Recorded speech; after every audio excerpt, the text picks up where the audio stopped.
Welcome back, podcast fans. I'm your host, Annette Hines, and this is Parenting Impossible, the Special Needs Survival Podcast. And today I have a very exciting guest. We've been looking forward to meeting each other for a long time, and we've done a little bit of back and forth. I had to cancel, then she had to cancel, and this morning we had some tech issues.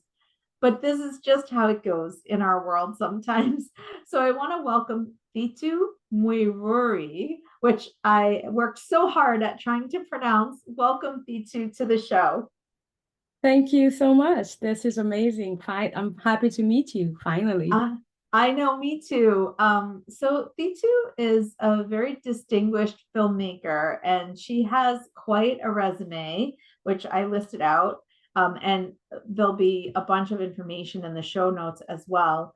I encourage you to check out her social media and her sites, her website, and there's so much great stuff there. Before we started the show, I told her that one of my themes of this show is that we really talk a lot about our stories, sharing our stories, and how important that is. And in fact, that's really what she's been doing. She says that she loves using the skills and talents that God has blessed her with to tell stories that are important for our society today. I get like a little goosebumpy when I hear that because I feel like we're still so invisible in this community. And um, D2, I just want to, start with just give us a little bit about your background and your story and how did you end up in this disability world? Sure. Thank you so much. Just a little bit about my background. I have been in the entertainment. Let me just put that big umbrella word. I've been in entertainment for a long time. I started acting when I was 5, and I did theater for a little bit until I got to college, and I started acting on screen. Wow. Um, and then I just, I wasn't very comfortable how I was being directed. So I decided, how about I try behind the camera and see how that Oh. looks like? So I always wrote stuff. I love storytelling. I love, talking about my events during the day to my family. Actually, when I was little, my dad used to do that. He would have my brother and I just stand in front of everybody and give a story. And he'd be like, okay, tell me a story. And I'd just be like, once upon a time, it was and then I start crying because I obviously don't have any context. I don't know what I want to talk about. But that nurtured the whole storytelling idea, and I just really fell in love with it. And I thought it's a Mhm. very great medium to tell stories for entertainment, to educate, to inform society, and just civil education, all kinds of stuff. Um, and going behind the camera back to after college and stuff, I started off with documentaries and just really looking at my community and looking at the things that just don't work, or stuff that I feel like, okay, we're really uncomfortable about these topics. We don't really talk about Mm. that. We don't really talk about, and I would start, just finding little ways to address certain issues without really getting in trouble, like politically, or, Mhm. just trying to do my stories that way, or my documentaries. But again, if you want to tackle real serious issues that affect any community, you definitely have to have those hard conversations. And my first documentary was on the Kenyan community here in Massachusetts, and just analyzing togetherness among Kenyans. And that was a great project because the discussions after the screening would go longer than the length of the actual Right. movie. And Right. that's how I found out that, well, I think this is important. I think I should keep doing this. So coming into the disability side of it, I have a friend that I connected with when I traveled to Kenya, and just catching up, what have you been up to, blah blah blah, stuff like that. Mhm. He mentioned to me that he got married and got kids, and his child has a disability. And I thought, oh, maybe it's autism. I just thought that. I didn't say it out. Everybody hears about autism. Yeah. Yeah, so I thought that, and that's the one disability that I've seen that a lot of Kenyans wouldn't really talk about it openly, and others too, but I never really thought about them. So my friend says that, and I do not want to ask like what disability, because I Right. it's a very new space. I don't know how to, so I just waited and just, listened to him as he talked about what he does. And then in there he mentioned, oh, my son has CP. And I thought, Mhm. wow, what is CP? And he explained it, and I was like, wow, this I've never heard of this. And going Mhm. home after a meeting and everything, I just Google it and check it out, and I just make a face as I'm looking at all the pictures and Wow. and I'm like, oh my gosh, this is serious. And Mhm. and now I feel guilty. I'm like, why am I making a face? Why am I doing this? Yeah. I think a lot of people don't know about this, because I don't even, how do you get this? So I have all these questions in my mind. And next Right. day I call my friend and I just say, I think we need to tell a story about this. And he's like, yes, yes, we need to, because I had to Yeah. quit my job. I lost so many of my friends, and he just really went Yes. on and on and on. And I was like, wow, oh my goodness. I am also part of the problem, because I was already judging him. And I was already judging and, judging the kid and Wow. all this stuff. And I really felt guilty. And I thought, yeah, we should really do this, because I imagine there's a lot of people like that as well. Yeah. And so we decided to do a documentary in Kenya. And Mhm. he told me, I have this friend, I can reach out to her. Her son has the same disability, and we could interview her and find other women to interview, or anybody else. And I said, yeah, sure, let's do that. And so he introduces me to this lady, and this lady tells me, oh my gosh, I have 750 other women.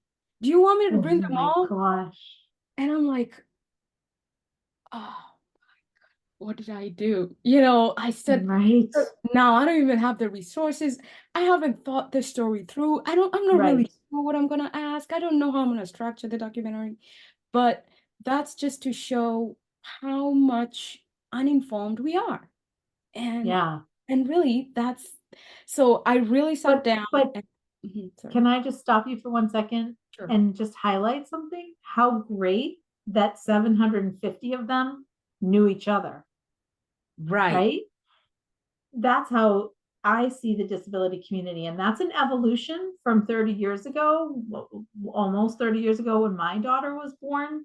We didn't, we weren't really connecting together. Now we are connecting together, but we're still invisible to the rest of the world, somewhat, mostly. Right. Right. So I'm sorry, continue. I just found that part fascinating.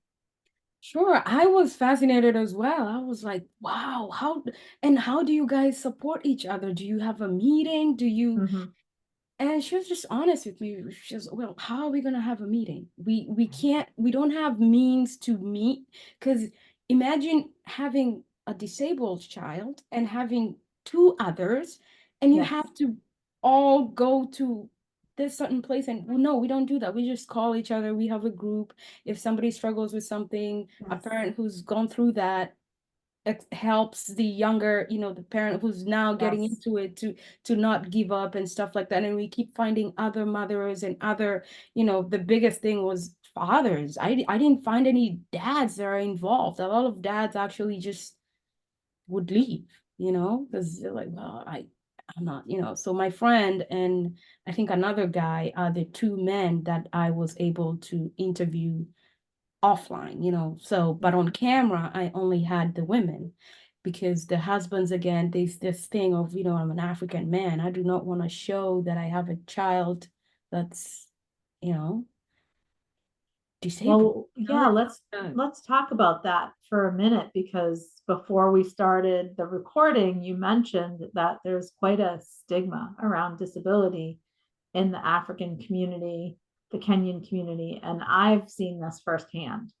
with folks who don't want to return to visit their country of origin with their disabled child because they'll be judged. They'll be one person told me like, oh, we won't even be able to stay at the hotel. The hotel will throw us out, Yeah. not acceptable. Yeah. So that was informative, but brand new news to me that that's more advanced than what we see here.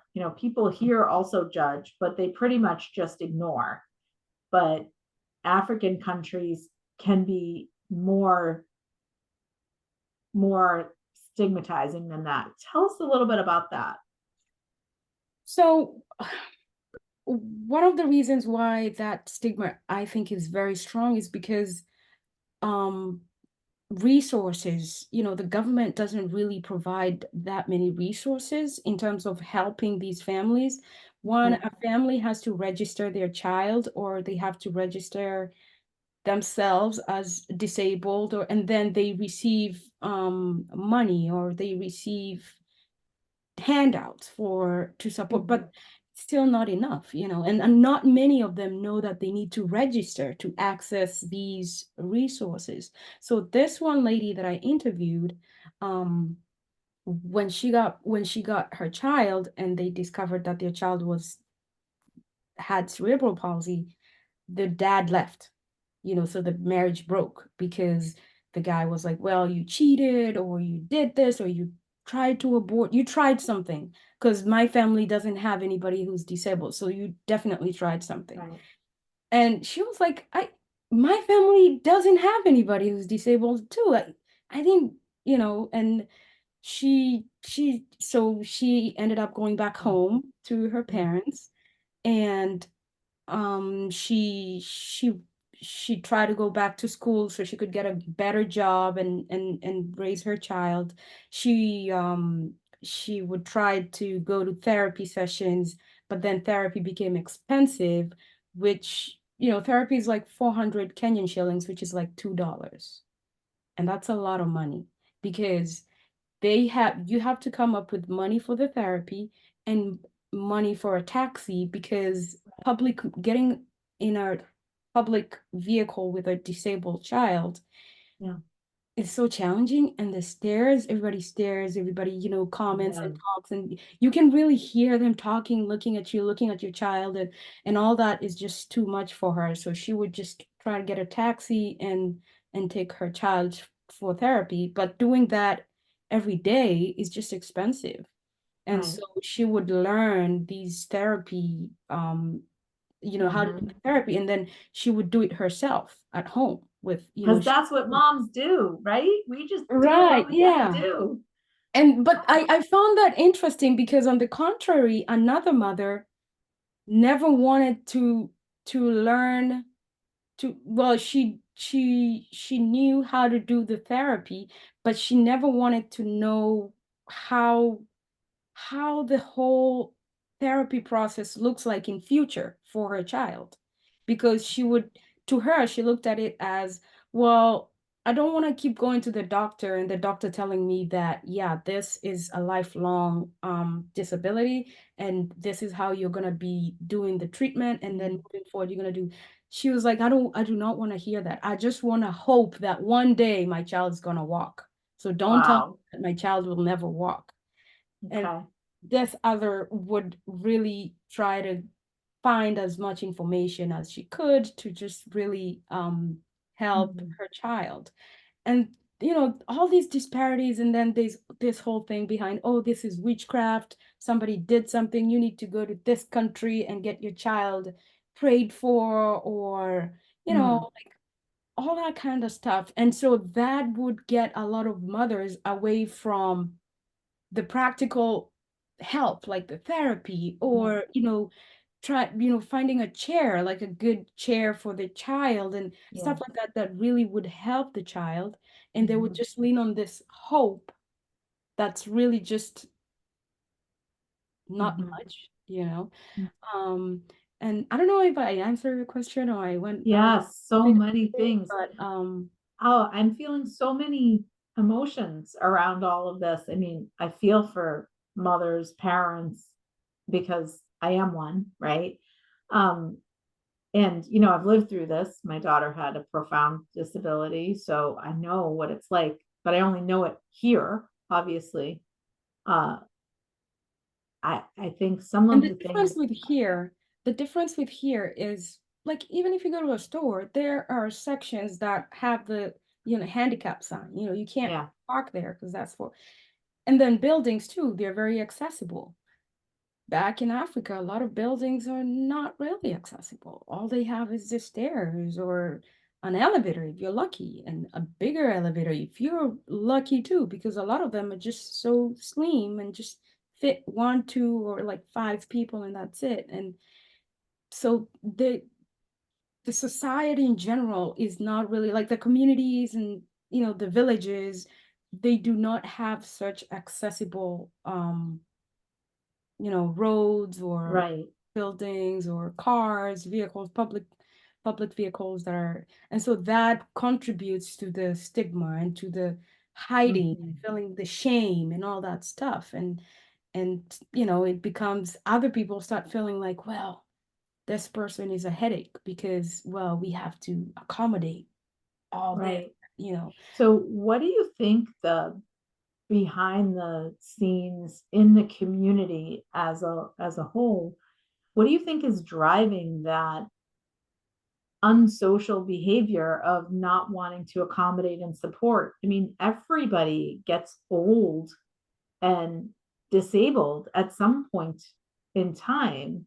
So you would think that there would be more understanding, especially around the physical challenges. What do you think is behind all of that? What did you discover in your filmmaking? um well, there's a lot of judgment and a lot of misplaced fear, I would say, because it's a fear that you're like, well, I don't like people like that. Oh my gosh, I can't deal with that. Well, then what? What if it happens to you or your loved one, Right. or these I well, the documentary that I did mostly focused on these mothers and how they care for the children, Mm-hmm. because there are so many challenges with the mothers themselves. The children, yes, they have their own challenges. They have to deal with the disability. The mothers have to deal with the children dealing with that, and they still have to stay strong and support. Yeah. So that support is the one that even the mothers couldn't understand why we are like that as a society, as a Mm-hmm. community. Some of them would say, well, my brother doesn't talk to me anymore. My parents kicked me out. And they don't know why. And even when you ask the brother or the sister or the mother, they're like, I don't want to talk about it. They just don't want anything to do with it. And I don't understand that kind of thinking, whether is avoiding it a solution, or does that make you Right. feel like it will never happen to you or will never happen? Yeah, Yeah. so as you're talking about like that whole like putting your head in the sand thing for society as a whole, I'm just wondering about the feelings of shame that these mothers must be carrying with them as the whole world, their world is turning its back on them and their child. Did they talk about that at all? Yes. One mother talked about how she's been trying to find the equipment that's used for her daughter to support her to strengthen her limbs and just get the daughter's neck stable and stuff like that. And she would try to figure out how to do that and how to get members of her family to assist with that, Mm, or the hospitals. And you know the unfortunate part is everybody would just be dismissive and be like, well, I don't know how you do that.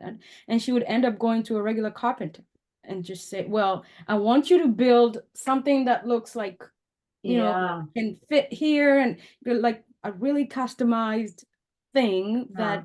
that, and then they would just research online and try and find how to, um, how to get That's something that could work. amazing.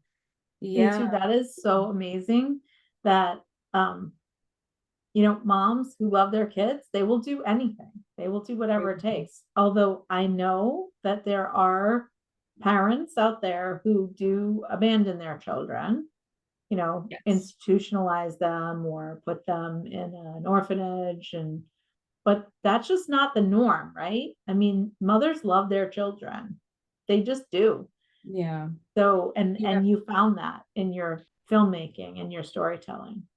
Yes, I found that, and I also found the unfortunate side of mothers who lock them up, and they go to extreme measures, unfortunately, Mhm. because they just can't see their way out of it, and they Yeah. can't see a life with, if they're struggling themselves, if they barely make $1 a day, and they have, a disabled child, and some of them go to extreme measures, which I really felt really bad about that, because I didn't know how to put that in the project. Um, so there are other mothers who would start their own businesses, like sell groceries on the side of the street. And usually when they sell their groceries, there's like 2 or 3 different stands. And this mother would have a stand and then would come with her child and tie her child with a rope on her stand. So her child is just there and doesn't wander away or anything. Mm. And the other business people just didn't like that. They would be like, yeah, this looks bad for us. We do not want this. We do not want this mother that comes here and ties her. It's like, yeah, it's making us look bad. And so one night they just uprooted her business and really just destroyed her stand, and she didn't have a stand anymore. Oh my gosh. So it's sad that it gets to those extremes, and we Wow. just don't talk about it. We just, it's like Yeah. taboo almost, which which gets me thinking. I asked one of the mothers how they provide for their child, because getting employment is also challenging if you have to bring your child with you. Right. Yeah, because they wouldn't leave their child with anybody, Right. so they wouldn't have anybody. And some employers do not, they wouldn't do that. So I met this one mother who just never worked, and sometimes they would just go hangry and just stay home and depended Mhm. fully on well wishes, anybody who would just show up and bring shopping, bring anything, you know Mhm. so those were some of the extremes that I encountered. Wow. And I had to stop the project. I spoke to a, a Kenyan mother who has a child with the same disability here in the US, in Massachusetts.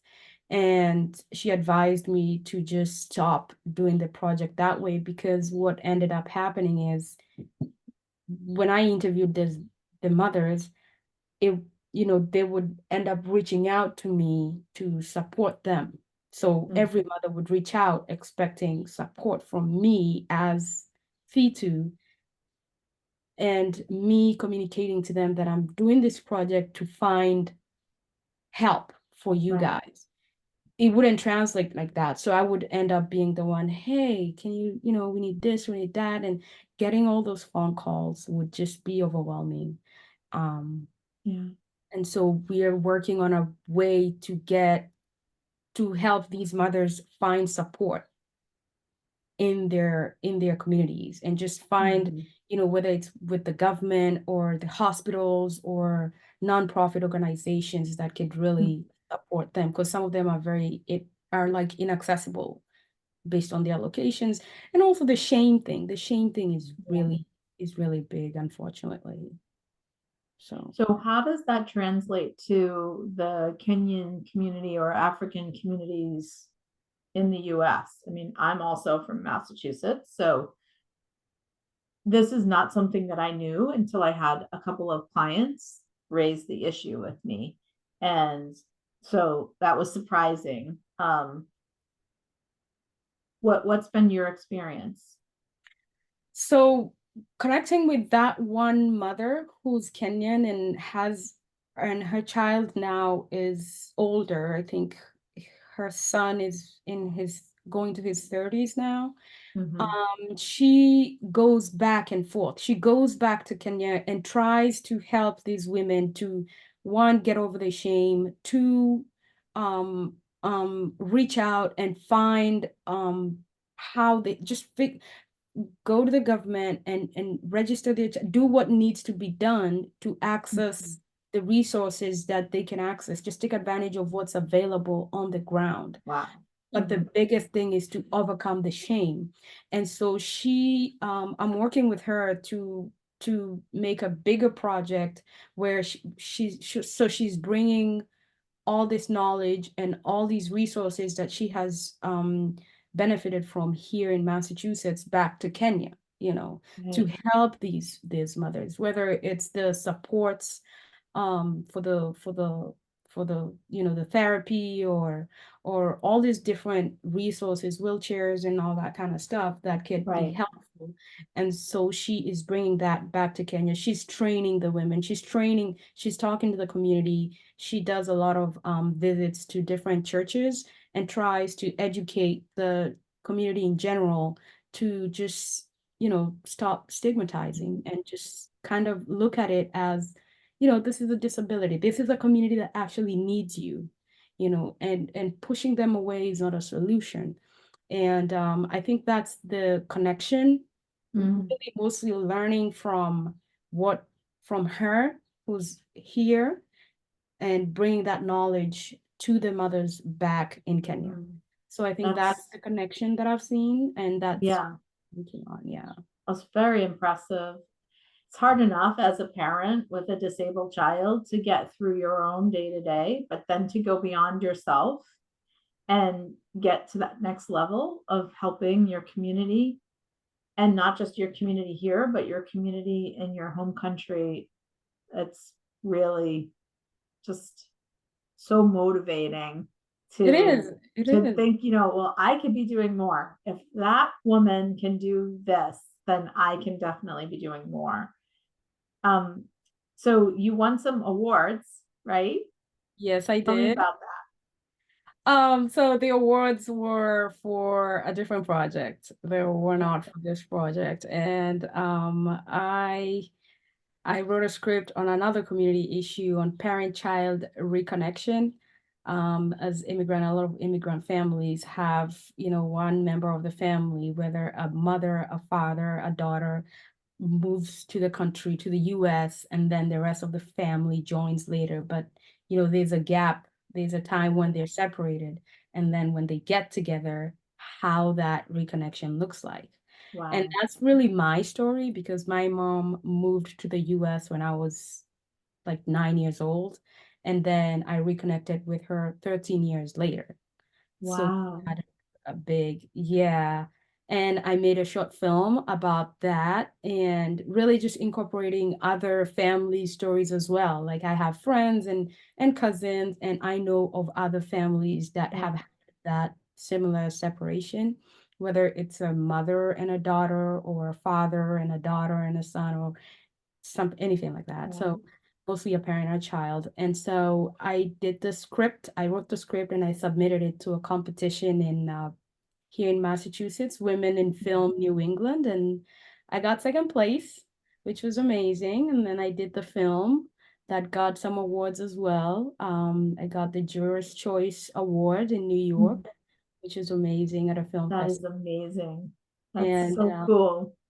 yeah, thank you so much. It was very impressive and interesting actually to see how different communities can relate to that. Because even in the US, living in Boston and having a parent living in California or, just Yeah. a different city, still separation. And yeah, those are my awards. And yeah, that's been And amazing. so are you exclusively making films about community issues, or are you doing other projects too? I mostly focus on community stories and community issues. Mhm. I work on films about other like other narratives about, you know, anything, but it has to have some connection, you know. If I don't identify with a story, then it becomes kind of challenging to do it. But the film industry is actually not as big as people think it is. Yeah, And so we sort of like the people that I worked with in my film, we're still in touch, and I work in their films, they work in my films, and yeah, you know, so we support each other like that. And everybody has a different angle to their story, and you know, different reasons why they're doing the story they're doing. We just support one another that way. I see. That's cool.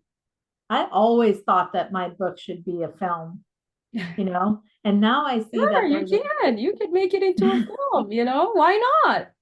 I don't know, I wouldn't even know how to start.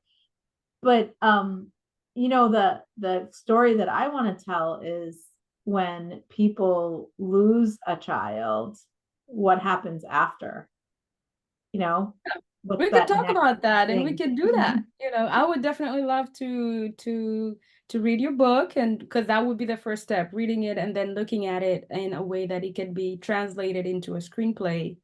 Um, and then shooting it. That's You're really it. so sweet. Um, thank you for indulging me.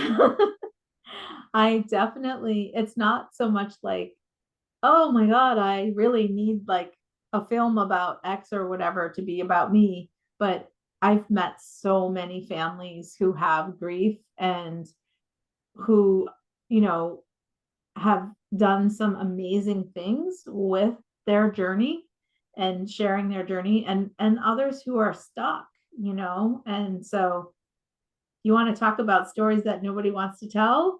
Nobody wants to think about kids dying.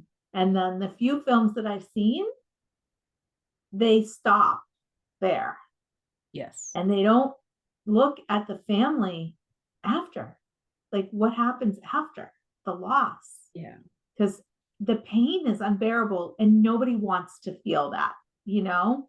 Yeah. Um, but there's so much resilience and there's so much beauty, and it's a community story too of Right, right. how people. That's a story I would love to tell. That's definitely a story I would love to tell So because that's a what's topic that people avoid. yeah, exactly. Another topic that really needs to be opened so that people feel like they don't have to hide with their grief, as people do. So tell me what's next for you, Thitu. What are you working on now? What's next? Oh my goodness. I am working on like five different projects at the same time. I Wow. so many films. I just recently came back from the Cannes Film Festival and I Wow. actually screened my film there, the film that I just talked about on the Amazing. mother-daughter reconnection. It was great. It was great to see the audience and how they responded to it. It wasn't in the Yeah. main competition, but Mhm. you know, I screened it in Cannes and that was great. Yes. I mean, Yeah. you get to say that, right? Yeah, I So get to that's say that, which is cool. great. Yeah. So currently I am working on another hard topic. I don't even know why I picked this topics, but okay, so this film is about male sexual assault, and Wow. that's a project I've been working on Hmm. for 3 years. And the reason why I've been working on it for 3 years is because, well, men don't talk. And Yeah. it's also another taboo in my community. Like men don't talk about these things, especially if when the victimizer or the abuser is a woman or a female, you know. Mhm. It's like, yeah, no, you gotta be a man. African men don't go through that. No, you do not talk, you know, it's like you Yeah. have to be a man, you know, and we don't talk about that.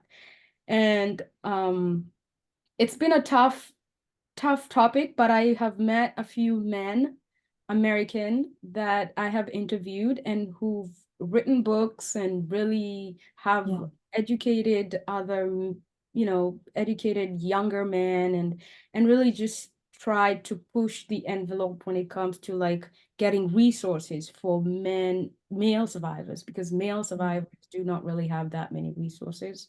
Not Right. to say, not to minimize female victims, Right. just to say that men go through this as well. They just do not have as many resources. Mm. Um, but that's one project that I'm working on. And Wow. yeah, Bravo for taking on the tough stuff. Are you focusing only in the African community with that story as well, or is that more broad? that's broad. So I initially wanted to do it as a documentary. So I was looking for people to interview, but man, just don't want to get on camera and talk about that. So I Yeah. decided to do it as a movie, and just do it as a way that I'm posing a question to the audience, like put yourself Mm. in this person's shoes. What would you do? So it's gonna be a short film. I'm still writing it, and I'm hoping that I'm gonna produce it sometime this year. Um, and yeah, that's my big next thing that I'm working That's with. Big, fantastic. and then I have a bigger one on a blind runner who actually won the Boston Marathon. Hmm. That's the other. So this runner wrote a book about his blindness because he became blind, I think, at age 21. So he wasn't born blind. Something happened to him, and he just couldn't get treatment quick enough, and he ended up Mm. losing his eyesight. And he talks about how he went through the whole, just the depression, giving up, and all Mhm. that, and then picking himself back up, and really going on to win marathons, and winning I would Boston watch Marathon. that for sure. That is a movie I would see.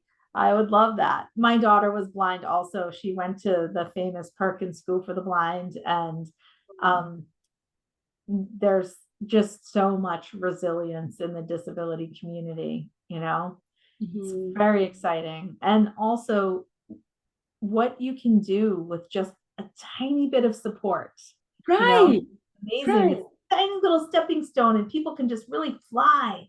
So Yeah, it's not like the world has to bow down to us and hold us up on its shoulders. It's just like we just want to be accepted. We want to be like everybody else in the community. We want to live our lives. I mean, that's just it. But we don't want to live them, eh, you know, invisibly. right. So I just love everything you're doing. I'm so glad I got to meet you. Thank you Me so much for too. doing this podcast. And I'm going to stay in touch with you about my book.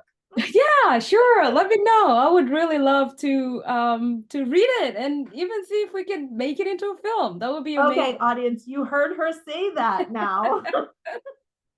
Yeah, All that would right, be Thitu, amazing. I am so glad that you were able to do this podcast. Thank you so much for all of your gifts that you are sharing with the world.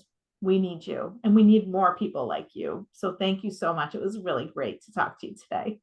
Thank you so much. This has been amazing. Thank you so much for inviting me. And yeah, I look forward to reading your book. Thank you. Yeah.